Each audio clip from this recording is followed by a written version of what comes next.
Hey folks, the audio's a little weird this week. Me and Matt were both on our backup streams, so it sounds a little odd, but the episode is otherwise great, so bear with us. Thanks.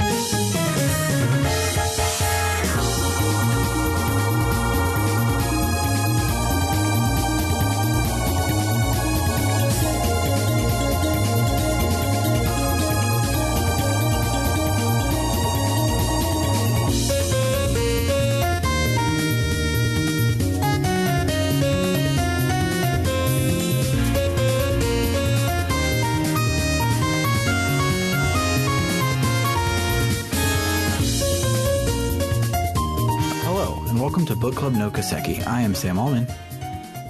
I forget which order we go in, but I'm David Bernard Houck. I go second. I did it right. Yeah. I'm Matt Jorgensen.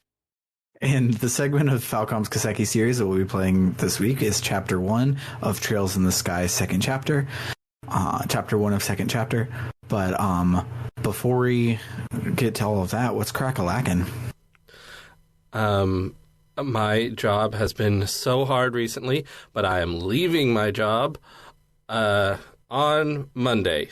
It's Thursday now, and Monday is my last day, and I'm really excited about that.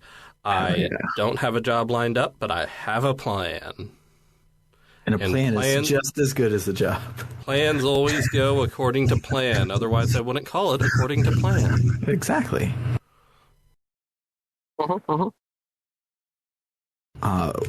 So, did you decide on a video game diversion for your self-imposed vacation? I mean, I'm probably going to be just playing the Great Ace Attorney a lot because it's two big games and it just came out and I played the first chapter of it and I love it. Good. I have been playing Ace Attorney a lot, but I've been playing the second one, Justice for All. The sucky Ace Attorney? Not the Great Ace Attorney? Yeah, is this one like the worst one? No, I think Apollo Justice is the worst one. Okay. Yeah, because the first case didn't really even count. The second case was fine. The third case was not fun at all. The fourth case has been phenomenal. But I didn't know if this was a low for the series or if I had another one to just look up a guide and press the right buttons at the right time. No, the third one is great. The fourth one, Apollo Justice, is fine. The fifth one, Dual Destinies, is pretty good. And the sixth one, Spirit of Justice, is fucking incredible. Yeah. It is. Oh, go ahead. I was just gonna say that Ace Attorney has been my bedtime story for the past couple of weeks, and it's been great. I was just gonna comment on Bernard answered the question that was kind of lurking in my mind of, okay, the worst one could mean a lot of things, right? Like, is it actively bad, or is it just the least tasty ice cream in your freezer full of ice cream? Oh yeah, the worst Ace Attorney is still pretty good. Yeah. What about you, Matt? Oh boy.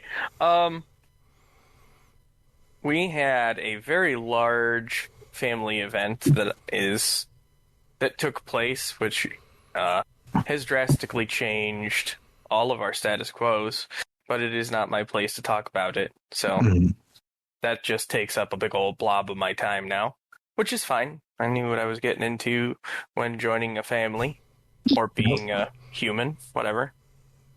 But puppy! We got a puppy! Puppy. He's so good. We've named him Dimitri.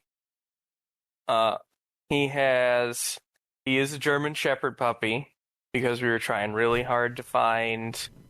We were going to shelters, trying really hard to find a dog that would not terrorize or be terrorized by our cats. Which was kind of hard because puppies are kind of in demand. Yeah. And then we happened to be driving past this Amish farm out by my parents, And I looked at Rebecca and I said, "Do you think we should stop?" She says, "What could possibly go wrong?"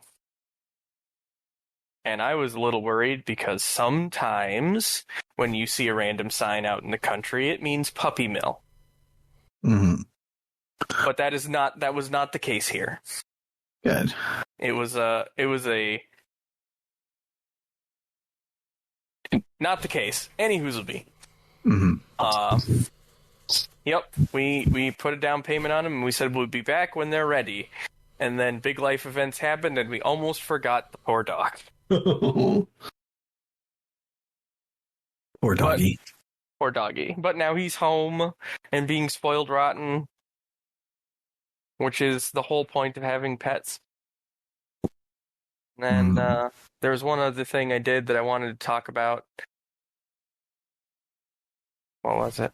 Oh, I picked up The World Ends With You Neo for the Nintendo Entertainment Switch system.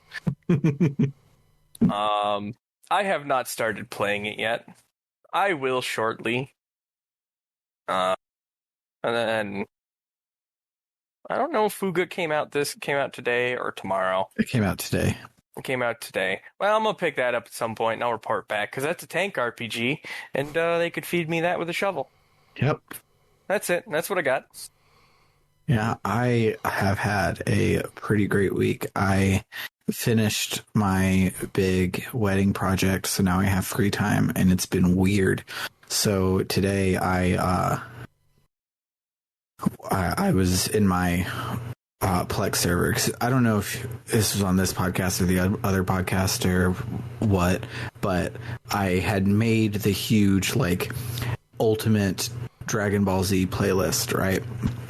Where it was the Dragon Ball Recut fan edit, all of the movies where they go in canon, Dragon Ball Kai with the Falconer music score added back in, plus the Garlic Jr. saga and the Driver's License episode and the Otherworld saga, all shimmied up, put in there, nice and pretty together. The unfortunate thing is that's not a single television show, so when Plex automatically will pull it from the TV database, there's not a show called The Ultimate Dragon Ball Z. So I had to go in and copy and paste all of the episode titles and descriptions today, and it was a big old waste of time, and it was great because I can just waste time now, and it feels great to just waste time doing stupid menial labor, just so that when the next episode comes up on the TV, you can read a sentence about it, even though I've already seen everything that's on there. But organizing a Plex server is a good way to waste time. It's like my crack, man. Like I have my anime Plex server, which takes up a lot of my time, because I like to, for my anime one specifically, I want all of my poster titles to have the minimalist vector art, and some of my titles are obscure, like Wild Arms Twilight Venom. So there aren't fan arts of that out there that I could adapt to it. So I have to go in and make my own and all of that stuff. And I waste a lot of time doing that. I also have my audio dramas by Big Finish on my Plex server. And that is oodles upon oodles upon oodles of audio dramas, and making them all line up exactly where they are, and make it feel like a Netflix type thing, where for the artist I have the the series, and then each episode in the series would then have its own album art and all of this stuff. I can just waste so much time organizing my Plex server, more time than I would enjoying the content on my Plex server. But yeah, that's what I've been up to. So let's listen to that cool ass new track that you get for walking around outside of Ruin this week, and then we'll talk about the plot.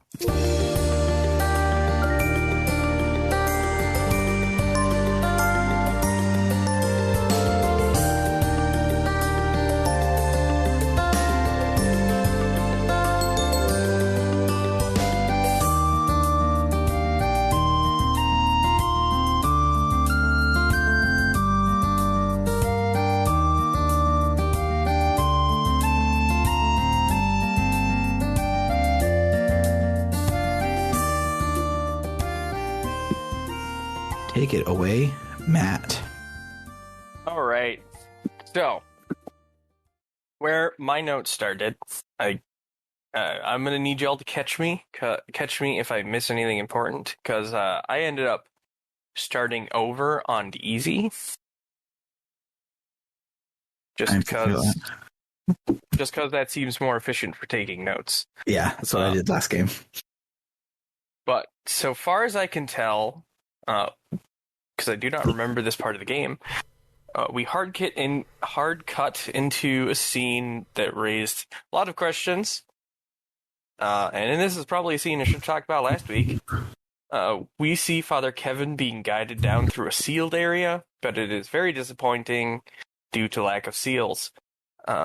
He is being guided by Julia, and they make small talk about Kevin being a priest, which leads me to think he's less of a D&D cleric-y priest and more of a 40k science and lasers kind of priest.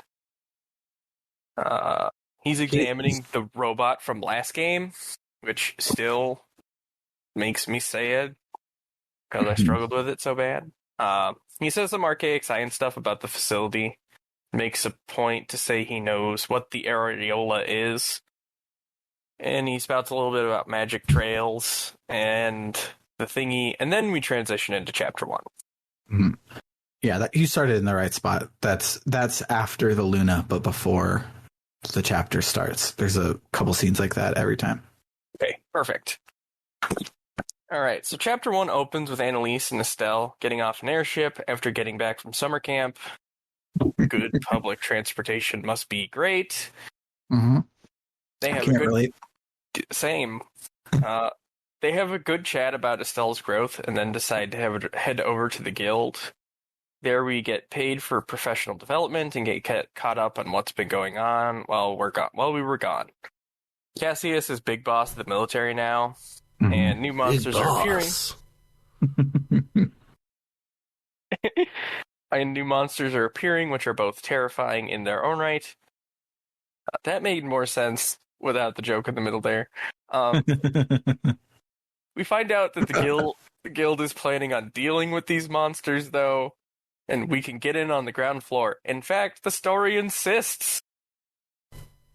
This is another one of the things where it's like, yeah, we're going to be reusing locations, but the monsters are not still going to be level 1 because reasons. So monsters are hard now. It's a crisis that you have to deal with so that you can still fight monsters as you're walking around doing the thing. And was it just me, or were the NPCs not fucking kidding about the monsters being stronger now? Yeah, this game is real hard. Like, eventually I sort of got up to speed, but I got owned a lot by just random monsters out on the road. Yeah, and I keep forgetting that, like, I'm not playing on pitiful easy plus DLC superpower like I was last game, and so I'll like make my way from area to area, skipping all of the monsters, and then I'll get in a fight and they will destroy me. The good news is the Vita version of second chapter does add in the retry at a lower difficulty option that the PC has, which is really cool. Wonderful. This whole part of the game, that's spoilers. I'm not going to talk about it. Anyway, back to the stuff.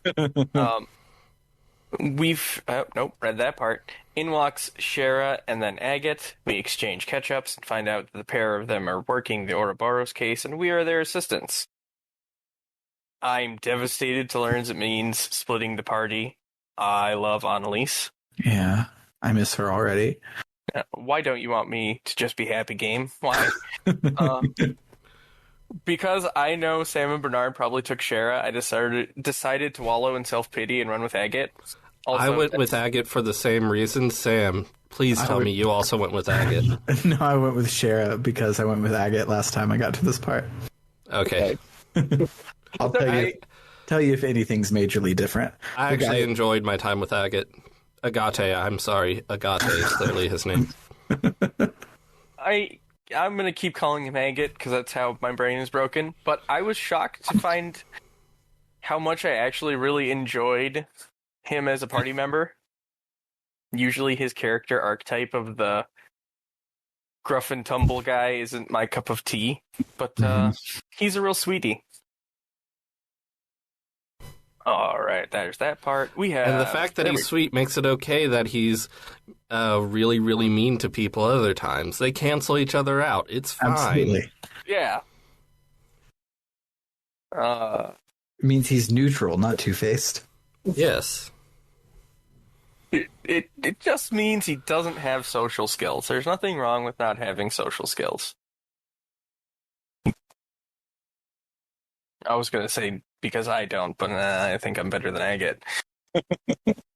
Anyway, we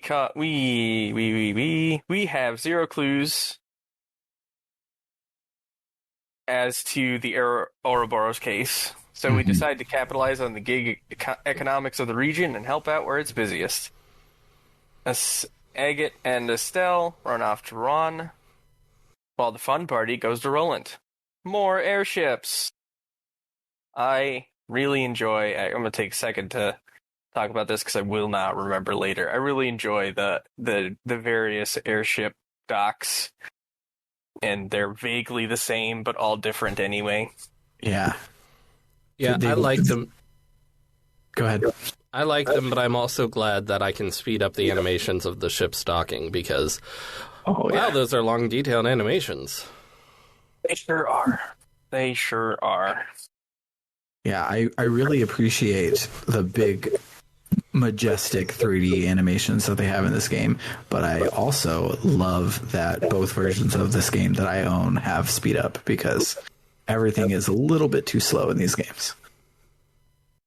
It's just a little bit, but it's just enough. Yeah. Anyway, so at this point, I'm going to be talking about Agate, and Sam, I'd like you to step in if anything was different about Shara. Yeah, so far it's the exact same. We have a nice little talk with Agate and find out he's actually pretty considerate, despite being a jerk a lot of the time to everyone who isn't Estelle, usually. He decides to take a nap, and because we tell him this, and he doesn't like unexpected compliments. So we do some walkie-walking and some talkie-talking, and end up seeing folks we helped out, and getting a fishing pole. It's officially a JRPG, folks. Yeah. Time to disembark. That's more of the airship.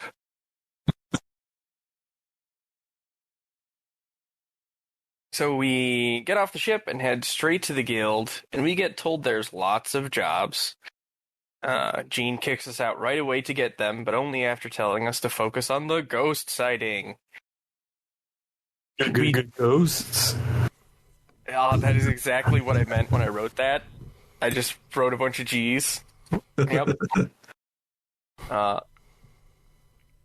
I was so hoping we'd get through this without Estelle saying I ain't afraid of no ghosts, but nope. She said it. She said it. She did.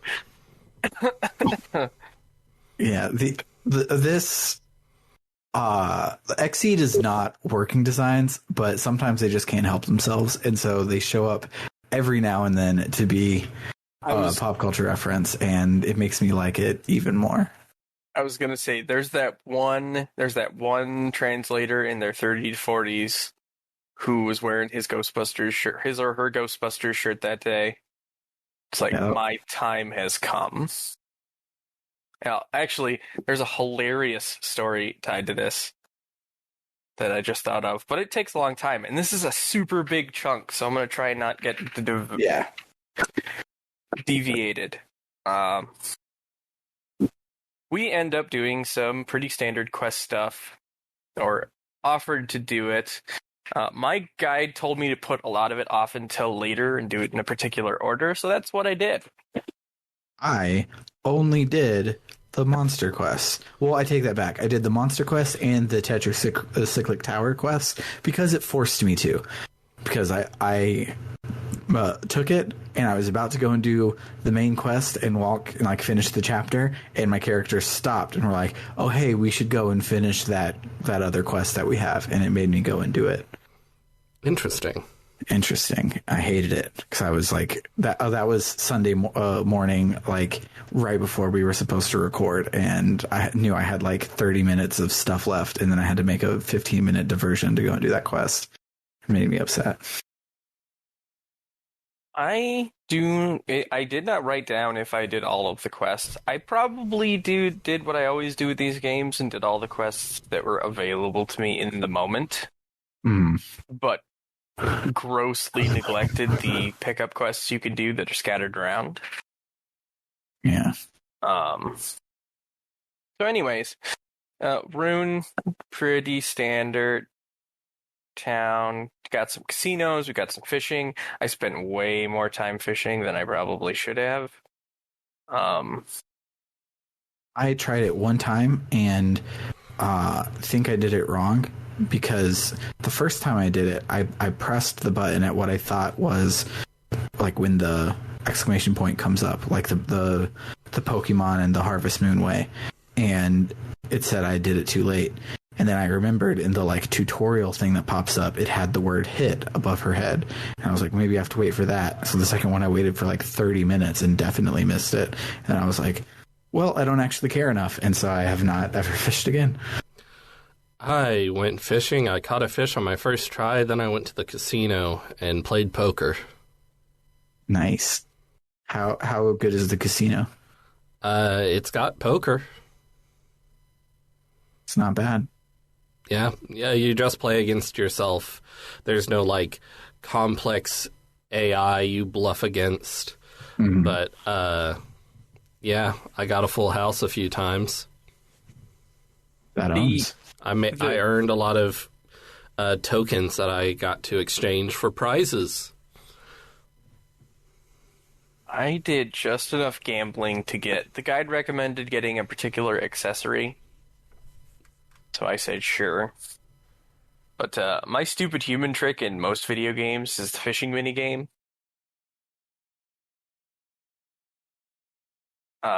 So I did a bunch of that. I made a lot of money that I immediately wasted. Anyway, during all that, we get our proper dive into Agate's rough past. Just there's a lot of good stuff there. I didn't write any specifics down because I'm the worst, other than he's a reformed ne'er-do-well, and I spelled ne'er-do-well right, so that was pretty good. Nice. The overarching structure for this is finding for this area is finding witnesses to the ghost. But we also. It's also kind of a victory lap situation, because one of the witnesses is from the Raven Gang, who participated in the fighting tournament last game, and we thought we're going to go do some good, but instead we're like, doing good's hard, we're going to not do that, and we beat him up. Mm-hmm. And then we have a nice moment with Matron Teresa, whose orphanage got rebuilt in what is just bonkers record time. Rebuilt to look exactly the same. Yeah, like the amount of like narrative time they spend on obviously like money saving ventures in this game is hilarious to me. It's like, oh well, yeah, you have to start back at effectively level 1, so yeah, new orb mints came out for everybody. Cool. And obviously we're going to have like the same stuff, the same locations as last time. So they built it in a week. So yeah, just go and enjoy the same content from last time again. And I do. I do too. I liked some of it. I was kind of mad about the Raven Gang, but I loved seeing the orphanage rebuilt. That was pretty great. Yeah, if you were meh about the Raven Gang and you had Agate in your party, then there was no hope on my end, because I was meh about it. I was like, oh, this is probably a lot better if you have Agate, but guess not. I thought it was going to be, and they do have some like not interpersonal. Banter. Yeah, they have some banter that's okay.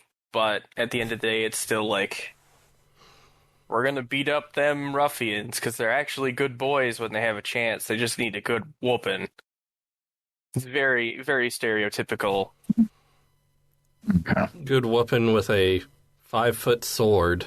Yep, good whooping with a 5-foot sword. Who doesn't need that in their life? And fire magic. Yeah, Shara offers to, like, bone all of them, but they're like, what? And she's like, oh, I just meant get drinks. And then they're afraid of it because drinking with a woman is scary in the world of The Legends of Heroes, Trails in the Sky. Yeah. For some reason. Because, well, there's always this thing of, oh, no, I can't drink with Shara. She can drink so much. And it's like, that doesn't mean you have to drink. So you can stop whenever you want to. Yeah. Like, you don't have to drink as much as her. I don't. Yeah. Don't know why it's such a big deal, but okay. Maybe they're worried about the bill. Anyway. Damn it, now I lost my... Oh yeah, the Sunday school. Oh yeah, I did that side quest. In the process of looking for said ghost, we go to the Sunday school that is being taught by none other than Father Kevin. Kevin. Oh, I forgot. Kevin. I forgot. There's the actual quest with Sunday school in addition to the side quest with Sunday school. Go on. I'm sorry. It's okay. Oh, yeah. I just remembered the side quest too. One of them is there's 2 quests around the Sunday school. One of them is mandatory, the other isn't. I don't think I did the other one. Yeah, you teach Sunday school, and it's a quiz on the events of last year and the lore and being a bracer. And I didn't want to actually do it. I was doing it on accident because I was trying to see, because Kevin joins your party for a second, and he's like, "I'll be at the church." So I walked into the church and kicked off the Sunday school quest on accident. So I was like speeding through it and not really reading it. Okay, yeah, I guess I did that then. I thought that was just part of the... Okay, cool. Yeah. He tells a story, which I liked a lot. More importantly, though, he joins your party. At this juncture, I went and did the Lighthouse Quest. And a couple of the board quests, mostly just the monster fighty ones.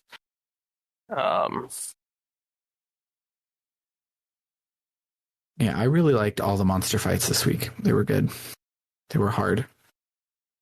They were hard, and it makes it pretty clear to me why the guide said hold off until later, because I cannot imagine doing them with just Estelle and Agate.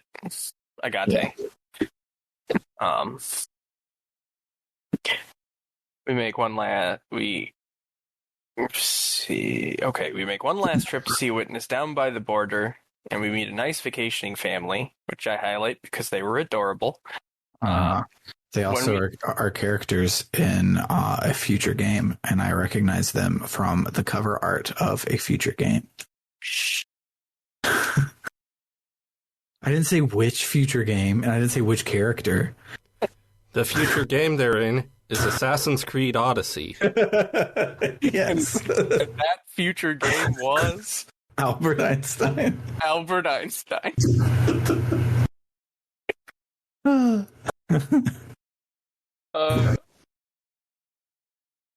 Oh, God. And when we get...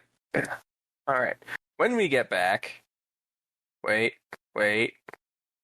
Nice Family. The Nice Family says a lot of important stuff. Nice Family says a lot of important stuff, none of which I wrote down because I was playing at 3 a.m. I will go and see if I'm correct in remembering that they say important stuff, or if I was making it important because they're from a future game and it's actually not important. I'll let you know. Okay. It is at this juncture that I headed back to Rune. And I believe this is also when Kevin bails on us. He's got stuff to do. Mm-hmm. He's a wandering laser priest. He's a busy man. But we get back to the guild and we run into our reporting duo. I loved them.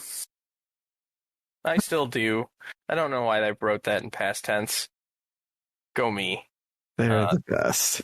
They are the best. And they're here to cover an election, which felt really weirdly mundane for Trails in the Sky, even though most of the questy stuff is. It's not that mundane, because remember, this is the town in which we overthrew the mayor. So it's a big deal. Yeah, that's all of the NPC chatter. This whole chapter has been like people taking sides between the two different mayoral candidates. Also, the mayoral candidates' campaigns, like the actual people working the campaigns, are fucking almost getting into brawls in the street. So that's pretty cool. There's a very important sentence. Continuation after they're here to cover an election that I wrote. This is very important, but somehow I managed to miss it. I should talk to more NPCs. We also find out, though, while we were out, there was another ghost sighting. Spooky. At this point, we become an episode of Scooby-Doo. Mm-hmm. The ghost sightings are tied into the politics somehow, and are causing a showdown between the two political factions. However, the tension is ruined by Oliver and a terrible, terrible song from a boat below the bridge. That is actually what happened. We all meet up at the guild and discuss the witness statements. The group determines the location for the ghosts, and we gear up to supernatural the shit out of it, with 65% more Oliver. Right here is a good place to mention, if you're playing along and following along, that once you get to the academy, your board quest will disappear. Mm-hmm. So wrap up. Point of no return for the chapter. Yep. I think it is just the board quest, though. I'm not sure if the actual side quests. The guide was not specific. I did the Lighthouse side quest, like, last thing, so. Okay. Anyway, so we get to the school, and we see Chloe. I've missed you, Chloe. Yay. She has a totally normal emotional reaction to seeing your friends in pain and not being able to do anything about it. People have emotions, let them have them. Estelle comforts her, though, so it's great. I loved this whole scene. It made me very happy and emotional. We move on to talk to the dean, who has a hilarious icon. We give him the 411 on the ghost, and he gives us the go-ahead to handle it.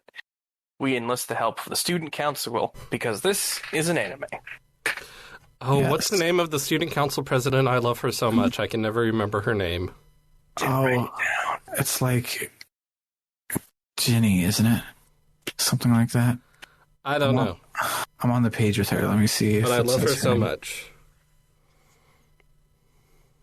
It doesn't matter. It doesn't. Anyway, Chloe and Estelle split off to look around the school and such, and... It's Jill, by the way. Jill!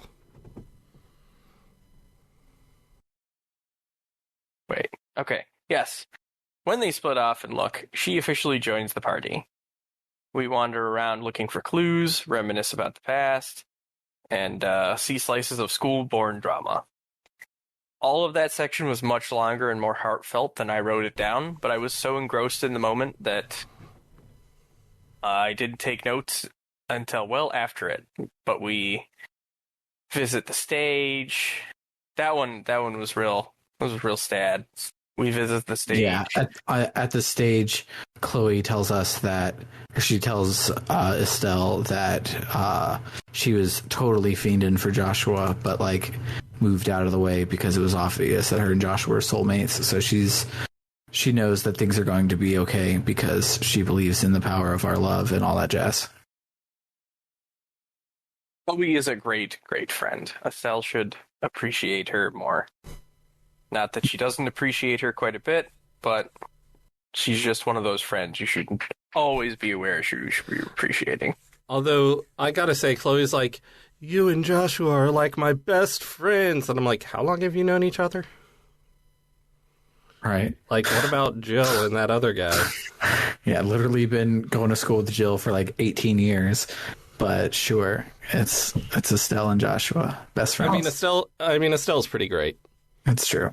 Jill and other guy are like hometown friends, right? And in my mind, Estelle and Joshua are like college friends. Yeah. Like, you've known them a long time. Your friendship isn't born out of just proximity, right? So they mean quite a bit more sometimes. So anyway. I looked it up, and Renee does not say anything important except for that she's from Crossbell, which will become important later because Crossbell is a whole place we're going. Oh, I think I would have remembered if she said Crossbell, since I know about the Crossbell arc. But I guess that didn't stand out to me, or maybe it was localized different. I don't know. I don't know. I have a feeling that when we get to... Because I haven't played the Crossbell games. I've played the Trails of Cold Steel games. When we get to people talking about that country, I'm going to blankly miss anyone that is going to show up in that game. Yeah. Just because I'm so used to, like, this country name here. Oh, okay, everybody talks about this country, guys. Everybody does it. Speaking of which, in the new trilogy, saga, whatever, that just started, it takes place in Calvard. So the trailer has a 3D Karna, and she's still hot. Nice. Love Karna. Is Karna from Calvard? No, Kilika. That's what I meant. Sorry. Oh, who's Kilika? She is the guild person in chapter 2. Right, yes. The one from Calvard. Yes. Huh. Anyway, we get to the end of the school day, but the only clue that has turned up that anyone has come across is the janitor saw someone weird disappear at the gates of the old school building. And then Estelle sees something out the window and passes out. I wonder what it is. It's probably a ghost. Thank you. Estelle wakes up some time later and describes the ghost. He is literally a Scooby-Doo villain. Yep. Estelle has been confronted with the supernatural and chooses violence. So we charge off to the old schoolhouse. We solve what I guess is technically puzzles. I didn't find them challenging. But anyway, we solve a puzzle that has to do with candlesticks and going to the right room. But eventually we catch up to the ghost man. He's a fancy boy with a mask. I hate him. He says words with his stupid face and produces the gospel to do an experiment, but the experiment has to do with the projector, not the gospel. He just has that for some reason. Fancy Pants says his projector is to distract the folks of Rune from the heated election because the Grand Master told him to. This guy, I was having a tough time following along anything Fancy Pants here says. Also, it's just very convenient how just, oh, yeah, this weird random thing we were investigating turns out it's the Society of Ouroboros. Yep. Who would have thought? Yeah. But also, it's the dumbest fucking thing he's doing. Yep. It's quite... And I don't say this as an exaggeration. This is a literal episode of Scooby-Doo that aired once. Yeah. That part I liked about it, that it's just weird anime Scooby-Doo. But anyway. I forgot. So I wanted to talk about this when we got to this part. So remember last game when we got to the end, I was like, well, I wish I didn't waste everybody's time doing side quests because only the Phantom Thief quest was any good. That's because this is the Phantom Thief. It's the same name that signed all the cards in the first game when I was chasing that Phantom Thief for that side quest that I really liked. It was this guy. Yeah. Yep. It was this guy, which was really cool. It's just about to get to that part. But yeah, I've got a great joke here, so I'm going to read it anyway. We find out that he was present during parts of last game during the election, and that in that time he fell in love with Chloe, and he calls himself the Phantom Thief. And now my least favorite Phantom Thief isn't the weird fox artist. Fancy Pants says he fixed the guardian of this place, and it's time for us to do one battle. I do not remember this fight being particularly hard. Fuck you, it was real fucking hard. It was hard. It was hard as goddamn.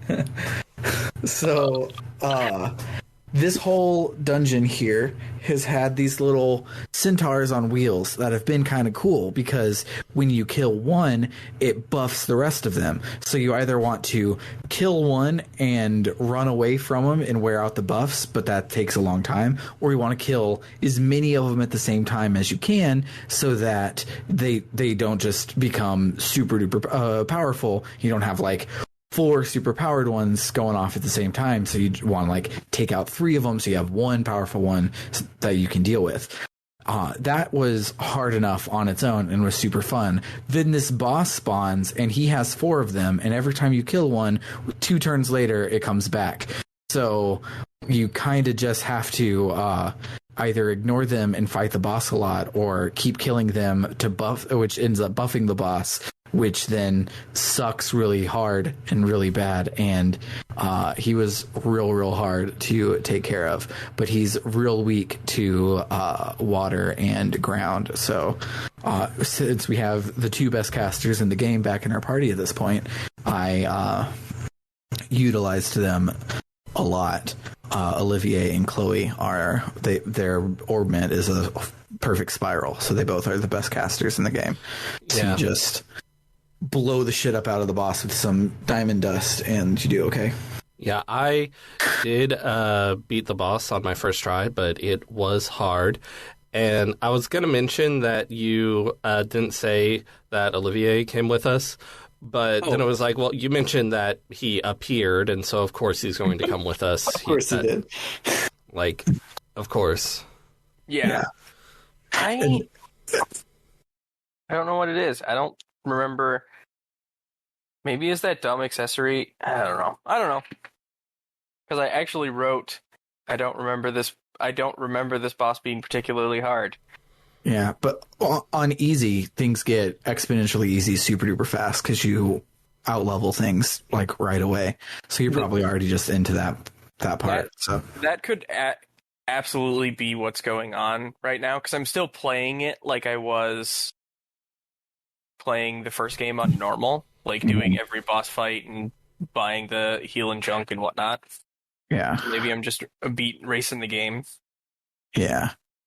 But the other thing that sucks is the little duders can like stun you, and there was and Estelle has my DLC locket on, so she's immune from everything, but I only have one of those. So there was this one turn where Estelle died and everyone else was stunned for 3 turns, so I just had to slowly watch a whole party wipe happen, and it sucked. It was real hard. But I did it on my second try. Well, that's good. Alright. So, after the fight, Fancy Pants uses Shadow Jutsu to bind the party and gets even creepier towards Chloe. I cannot stress enough how creepy he was in this scene. Yeah. Oliver laughs at Fancy Pants and questions Fancy Pants' catcalling, has a philosophical quip battle about beauty, and names Fancy Pants as Blue Blanc, which is a stupid name.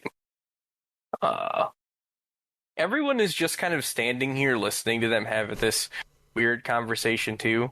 I mean, what else can they do? They're Shadow Jutsu'd. Yep. So there's some great lines, like, what's going on here, guys? Agate in particular has one that made me laugh out loud, which is kind of rare for a video game. I've never been forced to listen to a more brain-rottingly stupid conversation in my life. Love it. They, of course, become anime rivals because why wouldn't they? Yes, absolutely. Dorothy, just like Estelle and Annalise became earlier. My memorable moments are about that scene. Dorothy, whom I hadn't realized was with us in the first place. She wasn't. We told her to go home.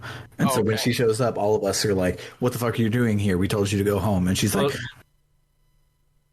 Oh, well, she came with us to the haunted house, but when we got down to the basement, we told her to wait. Yeah. Oh, okay. I was probably speeding through part of this. Oh no, I added right there. That's right. We told her to go home. Reading the notes explains the notes, Matt. Keep up. Don't you love having writing a note? Because when you write notes, you're having a conversation with the you of 5 seconds ago, and also having the conversation with you in a week when you read the notes. And it's three-way self-conversation. It's great. It's weird. She snaps a pick, which somehow breaks the shadow jutsu because there are no shadows. I loved that. That was the best fucking thing. Yeah. This whole game. Because she uses a flash, and so it erases your shadows, so you're no longer stuck by the jutsu. Yeah, so Blue Blanc, he had thrown knives at their shadows, and the knives stuck in the ground and bound their shadows. And so she does a flash, the shadows go away, and they're able to move again. And for some reason, Fancy Pants does not do it again.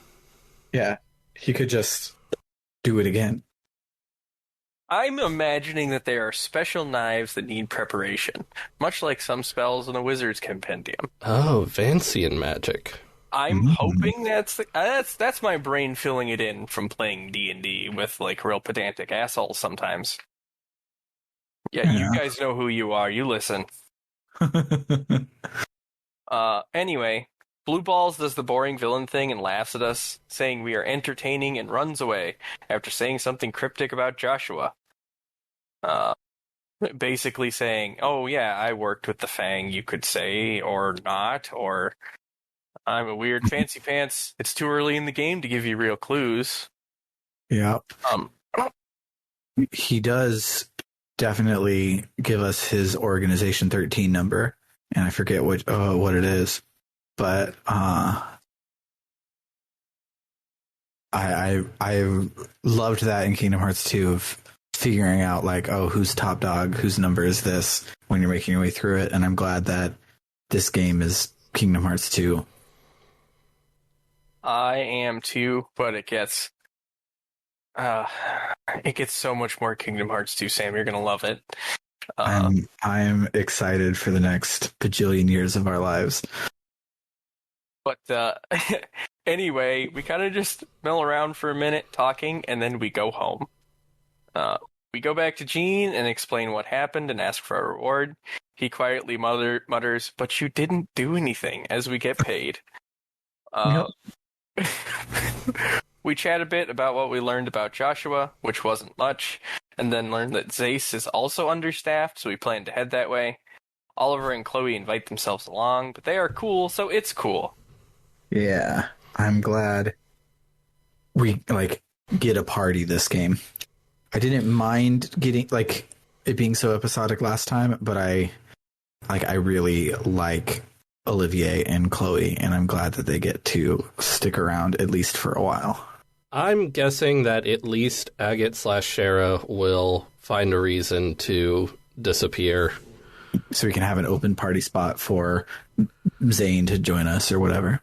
Yes, and also so that we don't have two versions of every single scene for the next chapter as well. Yeah. That would definitely be pretty nice. Because if there's one thing I know about Falcom, it's that they do not put an excessive amount of writing in their games. Yeah, they definitely don't overwrite these things at all. And I have transition to title card for Chapter 2. Hell yeah. So let's listen to some other song, probably the boss track, since we had our first boss this week. And then we will talk about our memorable moments.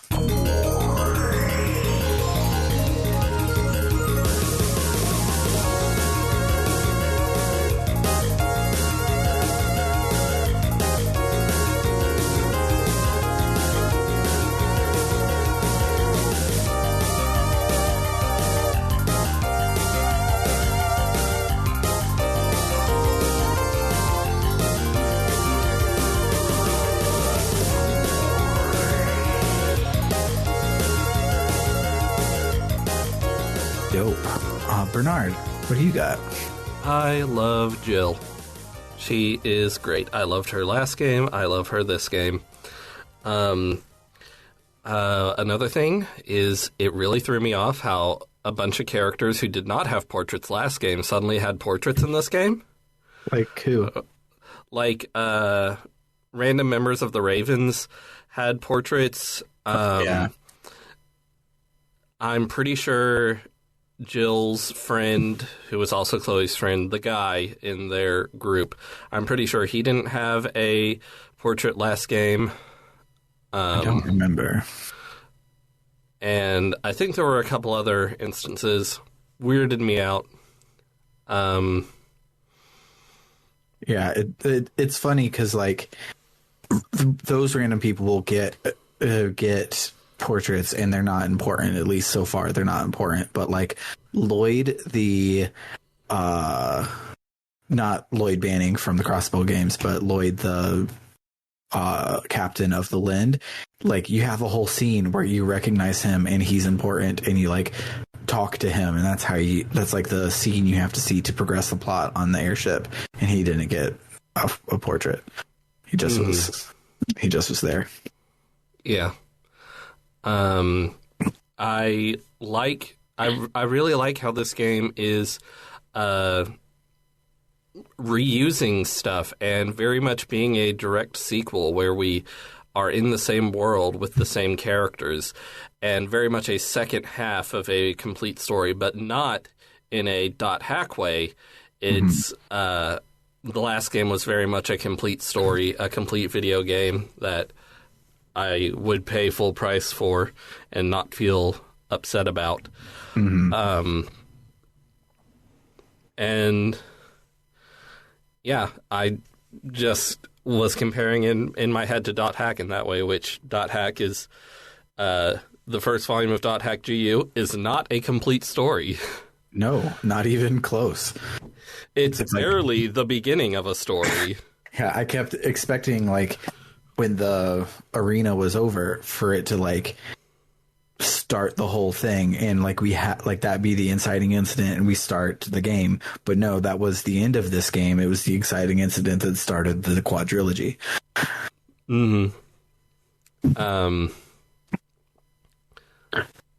What else do I have? Speaking of reusing assets, the Trail series does what I have wanted RPGs to do forever, which is be a Majora's Mask, where making a brand new from scratch takes forever, and a lot of times we just want more of the thing. So just use the stuff, tell us more story. We just keep going and make a new game every year, and that's kind of what the Trails series is, and it makes me really happy.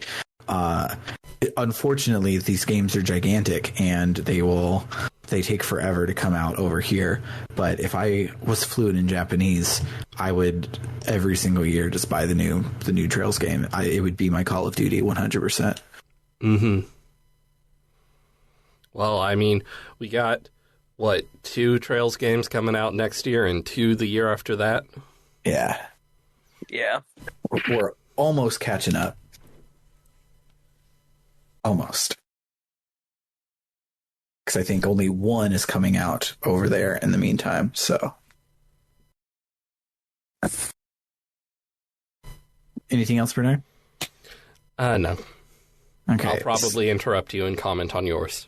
Yes, because my first one is Annalise, when you get there, she's like, hey, Estelle, I know we spent a lot of time together for the past month training and waking up, seeing each other first thing in the morning and spending all day together and sharing meals and quiet moments. So I think I'd really, really like it if we became something more, if we became rivals. And it made me giggle because there's a thing that happens with bisexuals because they don't like, no one tells you that being bi is a thing you can do. And so your same-sex friendships will be like super important to you and you won't even realize why. And that's what's happening here. Annalise is bi representation and she is in love with Estelle and just doesn't have the words for it. And that is my headcanon. Another one that I had was when you're fighting the Ravens with Shara. They're like, yeah, we want a rematch for the tournament, blah, blah, blah, blah, blah. And Shara says something, I don't even remember what it is, to like say, oh, I'm going to enjoy this. And they're like, wait, Shara's fighting? I don't know. And so she says, oh, come on, boys. It'll only be your spines. I'm sure they'll grow back. Then you have the fight. And then after the fight, he goes, my spine. And the other one says, all of my other bones. And it's so good. It made me laugh so hard. And then my last one is the tooltip for the item moon glasses. Moon glasses say, prevent poison/blind. Glasses from the central factory that for some utterly mysterious reason also block poison. Nice. Yeah, it's like, it doesn't make diegetic sense. It's a gameplay thing. You have monsters coming up that can poison you. Slap this on your fucking character and get on with it. But those were my main three that I had. What about you, Matt? It feels like a cop-out to say the ghost story, but as much as I was making fun of it, I do love a good dumb Scooby-Doo. That was super fun. Mm-hmm. And the flashbacks, I think is another one. I think the flashbacks are going to probably continue on throughout the game, so far as we're revisiting areas. Mm-hmm. But they did a really good job of the quiet moments, of flashing back to the quiet moments that Joshua and Estelle had in the first game that we saw, that we were like, oh, cool. They're realizing that they aren't just, God, I was going to say aren't just brother and sister, but that sounds so wrong. You know what I mean. They aren't just people who lived in the same house. Yeah. They aren't just people that lived in the same house. They have and feelings. Called the same person dad. I mean, when they get married and Joshua now is going to call his father-in-law dad like some people do, it'll be an easy transition. Yeah. That's all it is. Anyway, I think it was really smart storytelling and story building to take those quiet moments that I don't think there's anybody who enjoyed the first game didn't really appreciate in the first game, and then recontextualizing them into painful moments for the second time around. That's brilliant. I loved it. I hated it because it hurt me in my brain goo. But it was really good storytelling. So, fun fact about the flashbacks is they flash back by flashing up a screenshot of the game at that point back in the day, and the modders who modded the Japanese Vita version to have the Steam version's text. They didn't change those screenshots. So I knew what happened because we just played the game, but it just flashes back to a random picture in Japanese and I couldn't read it. But I'm betting that was not the case for you guys. No, it was in English. Mine was in Chinese. I'm very confused. Mine was in Esperanto. God, no. Mine was in crayon.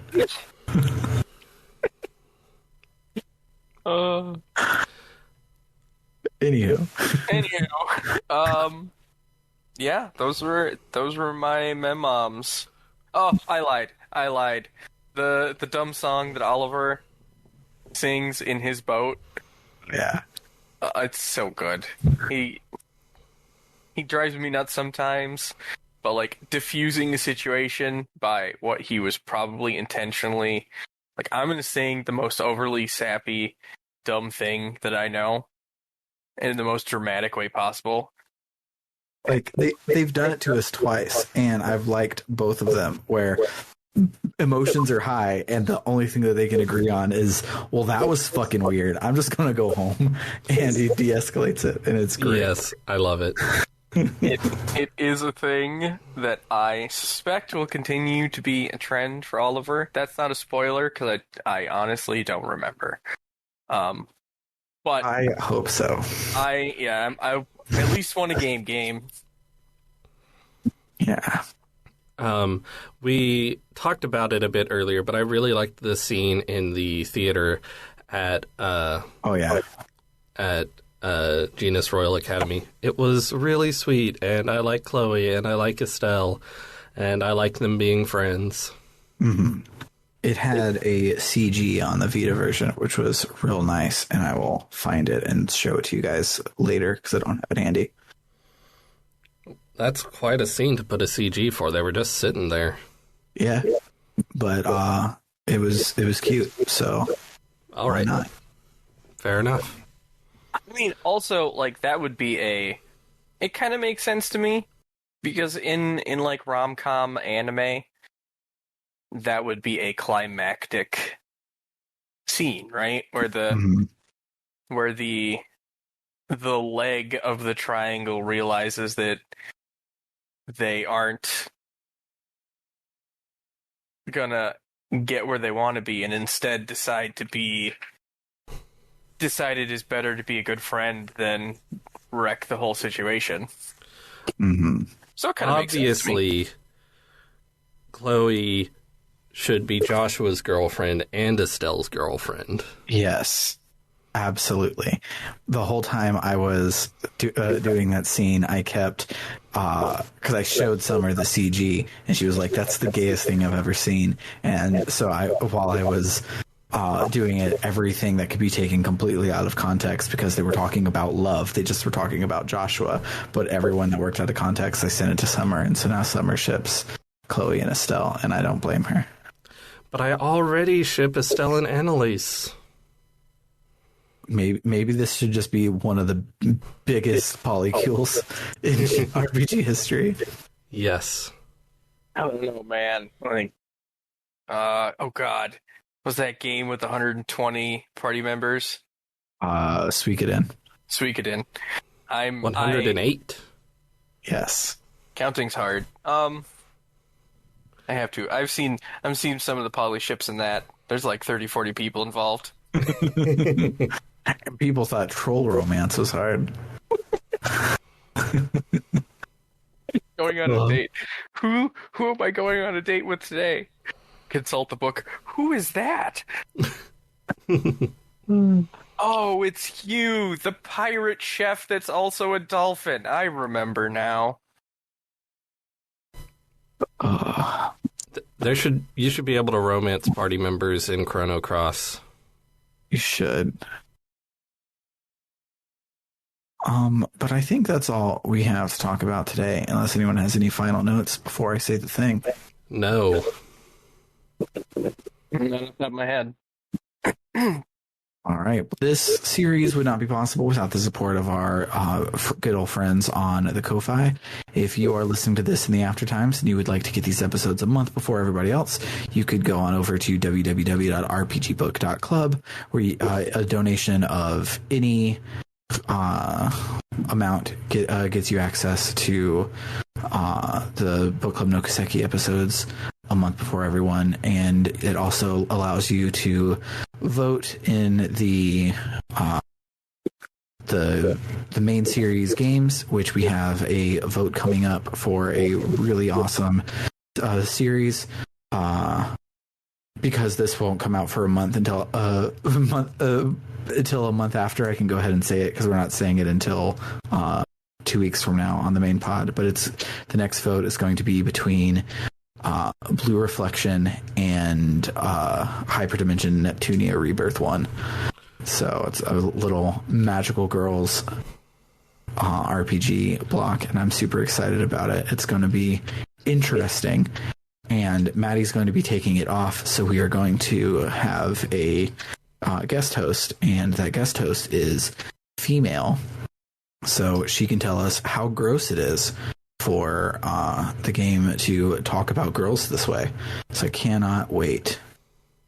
But if you want to be a part of all of that, you can head on over to our website, toss us some money, keep the lights on, commission a bonus episode if you want. We have a bonus episode coming out soon on SpongeBob SquarePants Battle for Bikini Bottom, which is great. Shout outs to Omega for commissioning that. But other than that, tune in next week where we will play the next chapter we will play the second chapter of Trails in the Sky, second chapter. But until then, I am Sam Allman. I'm David Bernard Hauk. I'm Matt Jorgensen. Toodaloo, folks. Adios, amigos.